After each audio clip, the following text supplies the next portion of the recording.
मराठा आंदोलकांवरील सर्व राजकीय गुन्हे हे मागे घेण्यात आलेत। विधानसभा निवडणुकीच्या पार्श्वभूमीवर सरकारने हा मोठा निर्णय घेतलाय। लोकसभेला आंदोलनाचा फटका बसल्यानंतर आता सरकारची ही सावध भूमिका असल्याचं सध्या पाहायला मिळतंय। मनोज जरांगेंची गुन्हे मागे घेण्याची मागणी होती। 31 ऑगस्ट पर्यंत सर्व राजकीय गुन्हे मागे घेण्याचा राज्य सरकारने निर्णय घेतलाय।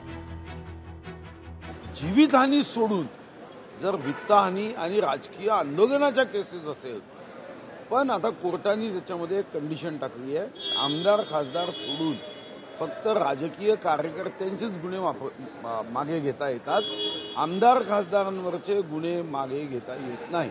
पण या अगोदर माझ्या अध्यक्षतेखाली जेव्हा 16, 17, 18 मध्ये कमिटी होती तेव्हा आमदार खासदारांचेही राजकीय गुन्हे मागे घेता येत होते। पण आता हायकोर्टाने सांगितलं आमदार खासदारांवरचे राजकीय गुन्हे मागे घ्यायचे नाही। ज्यावेळी गुन्हे घडले त्यावेळेला मी जरांगे पाटलांकडे गेलेलो होतो।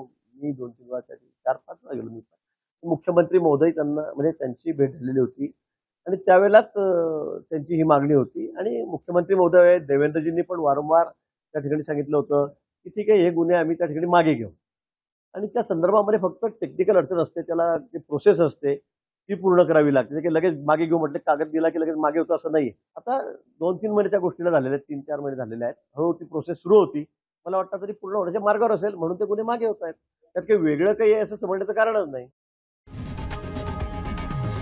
लोकशाही मराठी ऐका, पहा, जागरूक रहा।